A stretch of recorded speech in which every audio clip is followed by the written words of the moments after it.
majority of those, but Cast a Curse is pretty real.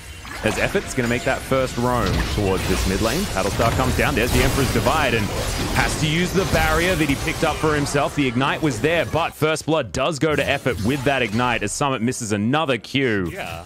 Because what that teleport did was gave lane priority back to Canna once again. But now Punch moving on in here is just going to soak up the culling, and that was just a gifted kill. Dollars over to your opponent. As he's going to face check once again. Undertow is going to land, but only onto effort as he takes a... I was going to say a rude word there.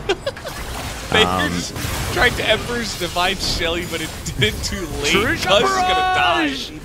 As Summit finds Canna here towards the bottom side and will spot Cuzz making his way in. It is a three-man dive as also Faker making his way in. The Summit does have Flash available, but there's the Emperor's Divide already.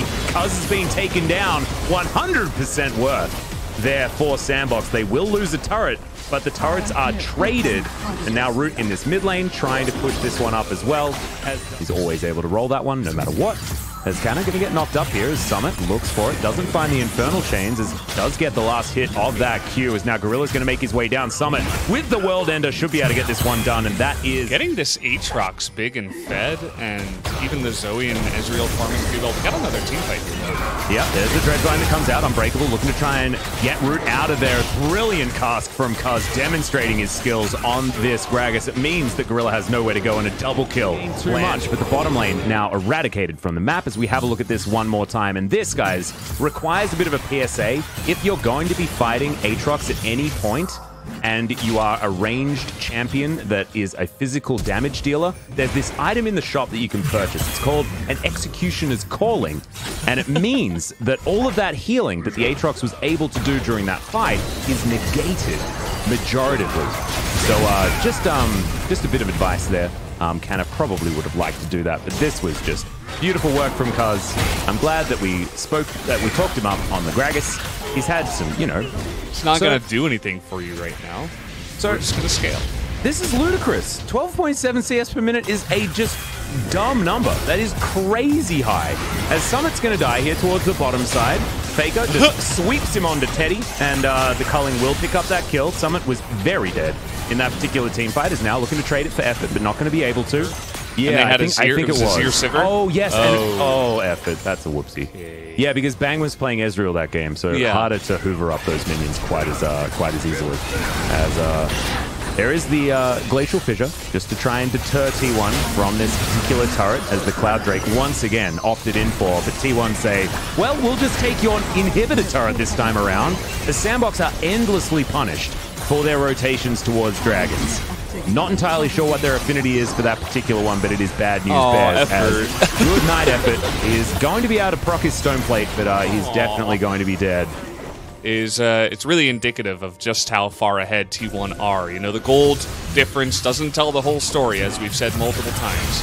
Well, Teddy getting collapsed on here by Summit. He's looking for it, but there's the stopwatch, and the culling is going to be there to try and keep him alive. Teddy now doesn't have any lifesteal in this build, but as the flash comes over, he puts a bullet into the skull of the Aatrox. And now Faker gets the Emperor's Divide, but good flash from Root. Sorry, Arcane Shift from Root is going to get himself out of the way. There's the depth charge from Effort, but it's a great ulti from Gorilla, all for naught, as the Nautilus does pick up the Dredge line, and then Cuzz delivers Gorilla to safety.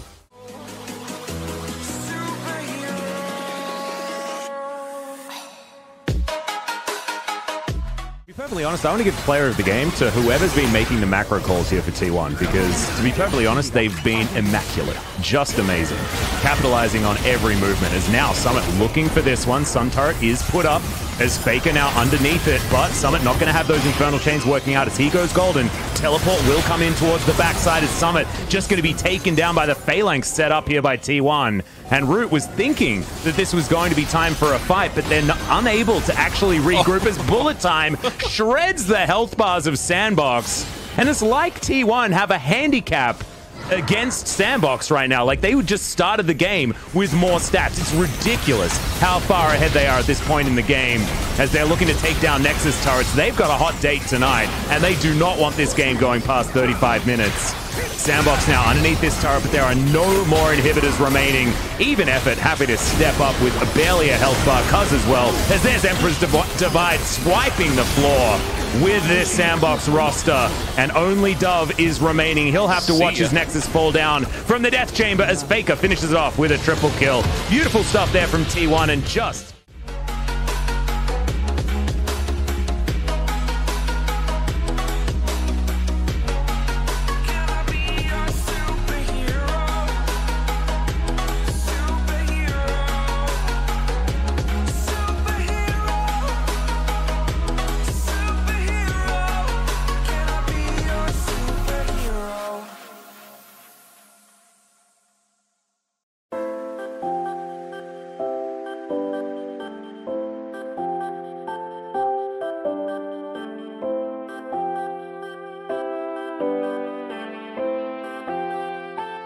Up 6 CS, so no harm, no foul.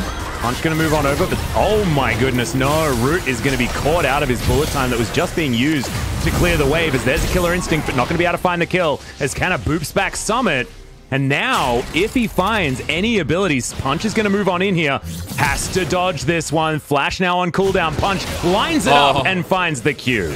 We will have to take a look at this, as looks like there was a Ghost Pora, and he was able to see him, and Summit, just knowing that he's got that life steal, that life gain in his kit, he's able to back away, wait for the Lee Sin, force the flash, and then it was up to Punch to finish the job, and that he did.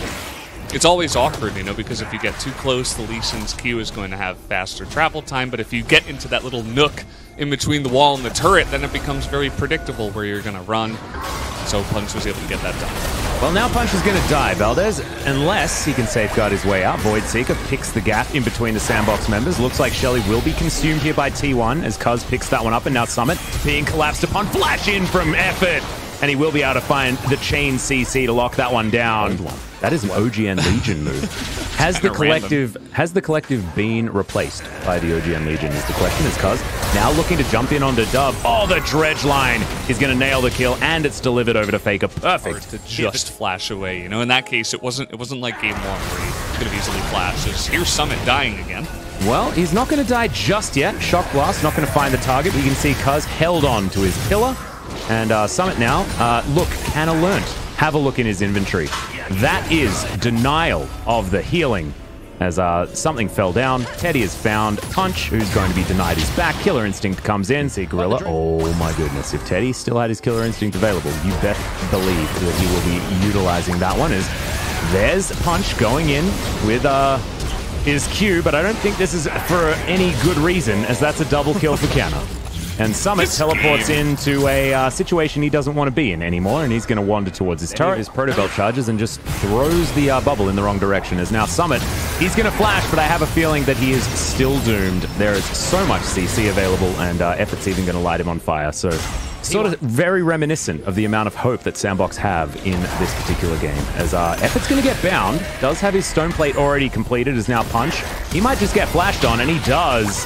Dredgeline going to land yet again, and Effort turns around, getting caught into catching Sandbox unawares. Is now Faker taken down to about half. Bullet time comes in. Effort in a bit of trouble there, but able to move himself over.